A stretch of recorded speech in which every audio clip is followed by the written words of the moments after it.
అయితే ఏ రోజు పిలాతు భార్య ఆ నీతిమంతుడి జోలికి వెళ్ళొద్దంటే పిలాతు మౌనంగా ఉండి యేసుని పుట్టించినా కూడా పిలాతు భార్య అది ఆలోచించలేదు, దాన్ని వివరించలేదు, ప్రార్థన చేయలేదు.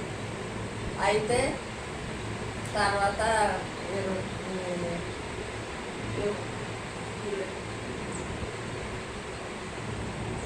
ఏ రోజు కూడా ఏ రోజు దగ్గరికి తీసుకెళ్ళారు.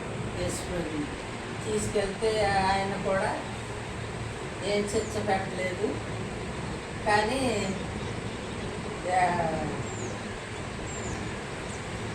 సూచక్రియలు చేయమని అడిగితే ఏం మాట్లాడలేదు యేసుని. మళ్ళీ పిలాతు దగ్గర పంపించాడు. మరి యెరొబాము ఆయన భార్య కూడా మారువేషంతో దైవజనుడి దగ్గరికి వచ్చినా కూడా దైవజనుడు వచ్చే నడకని కనిపెట్టి దేవుడు ఆయనతో మాట్లాడిన మాటలు ఆమెకు చెప్పాడు. ఆయన ఒకటి నేర్చుకున్నాక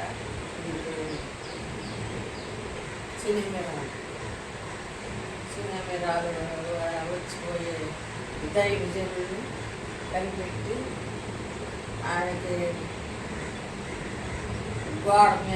ఇంటి గోడ మీద గది కట్టించి, తర్వాత దీపస్తంభం, మంచం,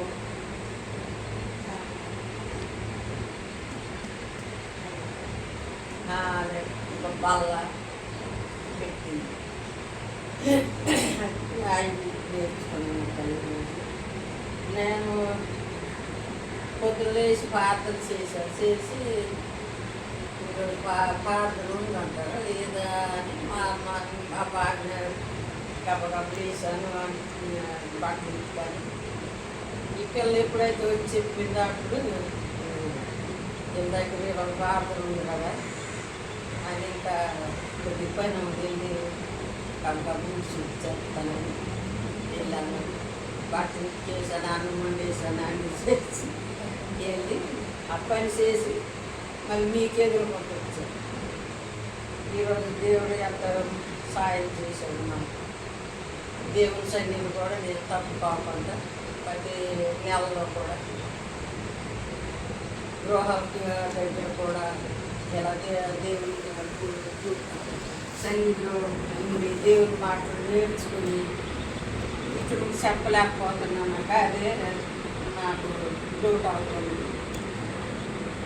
దాన్ని కూడా నేర్చుకుని చెప్తాను.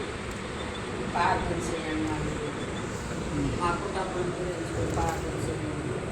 అది మారాలి, నేర్చుకుంటారు. రైతు మా సాధ్యం జీవించండి.